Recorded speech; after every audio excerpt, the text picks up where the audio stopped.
So there's an interesting story in the Old Testament about Hosea the prophet. And I was meditating on this the other day because I had an acquaintance of mine called me and said they were having trouble with somebody they were seeing, they were dating, really connecting. This was a person that didn't know how to commit to one person and how to be faithful. And so they weren't sure how to interact with, how to date this person. How can I date somebody who's never settled down? Or how can I date someone who learned to, that the only way to connect with the opposite sex was to basically just fool around, sleep around, and jump around from place to place like a vagabond, like they were lost. And I said, do you know the story of Hosea? So I've been meditating on that, and Hosea was a prophet, and Israel was going through this time of rebellion and stagnation, as happened a lot in that time. And so their covenant with God, God basically said that they were committing spiritual adultery. And when God is jealous of something, it's a righteous jealousy. Just like when it says righteous indignation or righteous anger, like when Jesus was mad that people were being taken advantage of at the temple in Jerusalem, and he turned the tables over. So God's jealousy is like a husband being jealous of a wife, or a father being jealous of a child. So their spiritual adultery was so great, God had the prophet Hosea marry a prostitute, a harlot, a whore. And she's never faithful to him. Maybe towards the end, maybe, we're not sure. But she has so many different lovers, and it just goes back and forth. And her name is Gomer, and that was originally a girl's name. Not Gomer Pyle, like the television show where it's a guy in the Marine Corps. This is Gomer in the Bible. And she has so many different lovers, and she's starting to have children from all these different guys, and Hosea knows that those aren't his kids. This is before Montel Williams and Jerry Springer having DNA tests on television. Say, you are not the father, you know. Hosea knows he's a prophet, and it's obvious. But so much so that he even gives some of the kids these prophetic names, and they're like, what's his name? We're going to name him Jacob, or, you know, whatever, or John, or Hosea Jr. And he's like, no, we're going to name him Not My Son. Like, whoa. How'd you like to be that kid?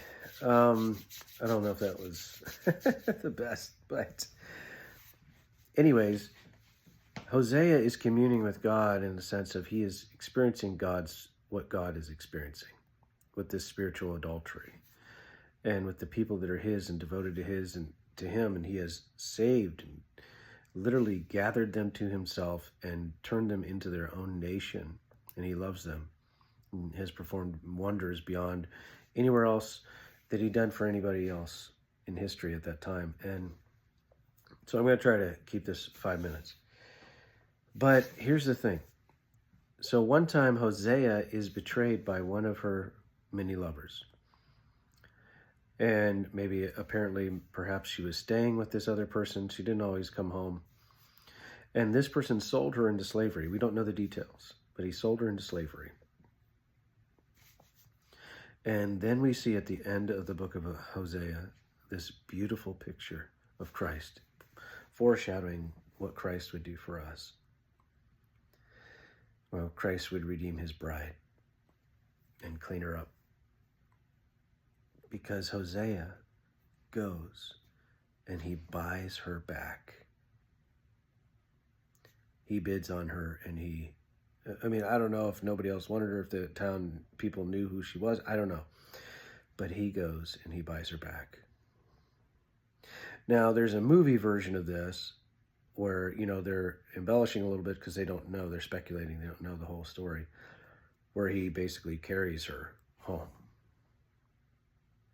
And there's this, it's just understood that she's coming home now. That this running around is over. And so, just like my friend that says he has this person that he's trying to connect with, but he doesn't know when will they be ready. to settle down and to find a home? Or when will they be ready to just commit to somebody and to find a new way of life instead of wandering around and feeling lost? And I'm wondering if that's anybody that in the sound of my voice today. I don't mean to sound like, people.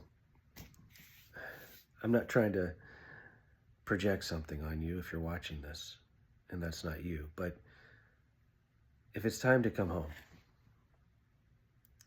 to Jesus, even if you never knew him before, but there's something special about him, the real Jesus,